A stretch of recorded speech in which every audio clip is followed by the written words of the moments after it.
Hello, bon pour commencer, du coup je refais cette vidéo parce que j'ai eu un petit bug de caméra, je suis désolé. Donc là ce que vous venez de voir, c'est des gens, j'espère que vous les avez bien vus d'ailleurs, ce sont des gens qui sont habillés pour aller à une espèce de festival. C'est un petit peu un costume traditionnel que les Japonais utilisent pour porter des mikoshi, des espèces de petits hôtels ambulants, un peu comme on peut avoir dans le sud de la France pour la fête de la Vierge Noire. Je ne sais pas si vous connaissez, enfin peu importe. Voilà, donc c'est une tenue assez folklorique, assez rigolote. Ils avaient l'air en forme.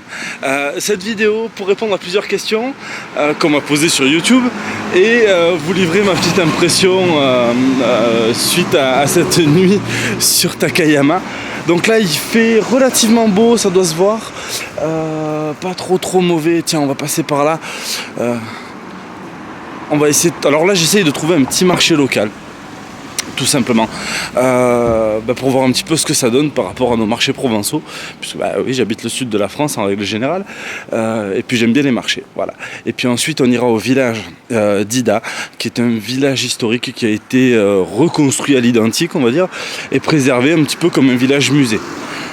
Revenons-en aux questions. La vidéo sur le capsule hôtel a beaucoup fait parler d'elle. Pas mal de réactions sur Facebook et quelques commentaires sympathiques sur YouTube. Je réponds spécialement à Diane, qui se reconnaîtra, j'espère. Donc, le capsule hôtel. Est-ce qu'il check les personnes tatouées à l'entrée ? Non. Pourquoi les tatouages sont interdits ? Alors je vais répondre à ces deux questions dans le même temps. La première, c'est qu'il faut savoir que le tatouage au Japon servait à marquer les repris de justice, les criminels, etc. Donc à la base, c'était pas des jolis tatouages comme on peut voir maintenant, bien évidemment. C'était des lignes, des marques particulières. Et au fur et à mesure, c'est la mafia japonaise qui s'en est un petit peu emparée en créant des salles de jeu. Donc là, on était fin période Edo, début de l'ère Meiji. Pour vous resituer, c'était la fin du temps des samouraïs, tout simplement. Et donc ces personnes-là se sont accaparées l'irezumi, excusez l'accent français pour la prononciation japonaise, qui est en fait l'art traditionnel du tatouage. Voilà. Et étant donné que personne ne veut voir de mafieux chez lui, tout simplement on interdit tous les endroits où on peut se voir nu, ou du moins partiellement dénudé, aux personnes tatouées, et les Japonais ne font pas de différence. C'est pour se préserver en somme. Donc cet hôtel où j'ai résidé était un capsule et sauna hôtel. C'est pour ça qu'ils interdisaient les personnes tatouées, surtout pour les bains et la partie massage. Massage médical, je tiens à préciser quand même. Il m'est arrivé une autre petite bricole sur Tokyo, je vous raconterai ça une autre fois peut-être. Et donc voilà. L'hôtel en lui-même, oui, très confortable, vraiment super.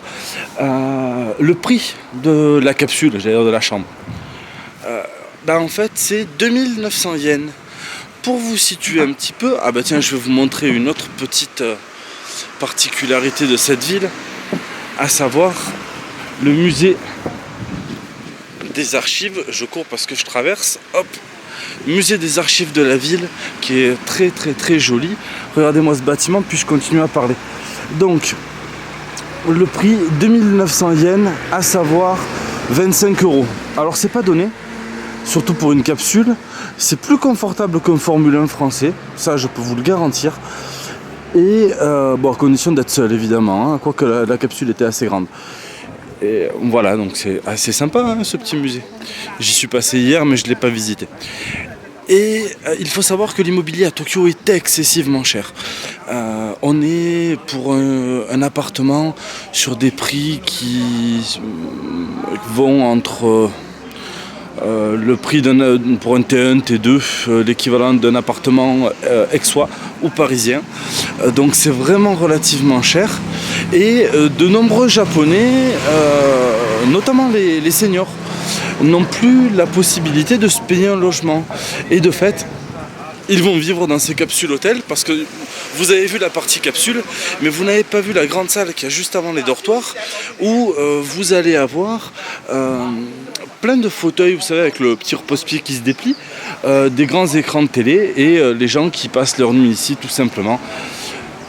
Voilà, hop, on va changer un petit peu de point de vue. Regardez-moi ce petit pont magnifique avec une jolie rivière. Oh, même un petit canard. 2. Waouh, quelle chance. C'est vraiment des paysans, j'adore la campagne.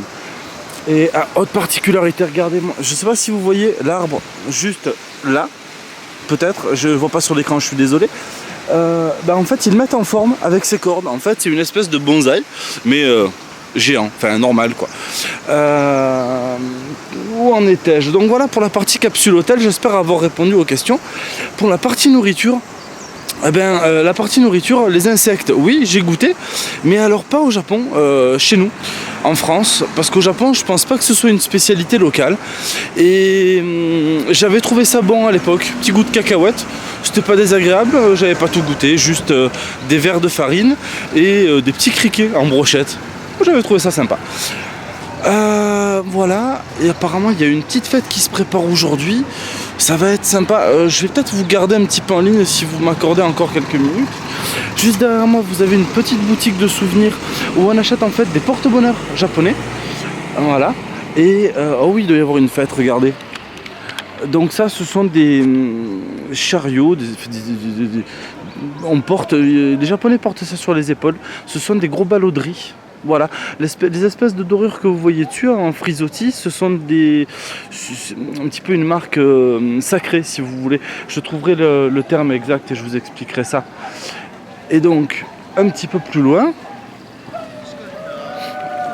voilà, là vous allez voir des gens habillés de manière un petit peu particulière, avec des tenues un petit peu bigarrées que vous avez vu en début de vidéo, ils sont là. Et ce sont eux qui vont porter ce qu'on a vu précédemment. Hop, je me dépêche de traverser vite. Désolé pour les secousses. Voilà.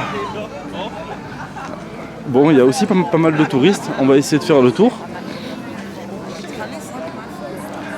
Bah écoutez, je pense qu'on a de la chance. Voilà, on tombe sur une fête. Et je ne le savais pas. J'espère que vous appréciez.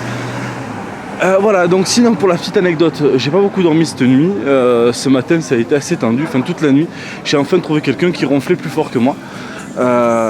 Et du coup, à 7h30, quand j'ai été debout, pour ceux qui pourraient comprendre la référence, j'ai fait ma Cécile et je me suis dit allez hop, on s'habille, on se lève et on n'est pas là pour dormir. Voilà, Cécile, si tu m'entends, si tu me regardes, je te fais un bisou. C'est pas méchant ce que je dis, hein, mais tu comprendras. Voilà les petits marchés locaux. Bah écoutez, à défaut de tapenade, il y a des trucs qui ont l'air assez sympas. Voilà, voilà. Alors c'est tout petit.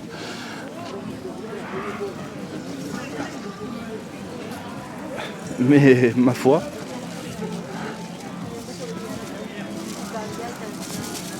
Ah, en voyant les pommes.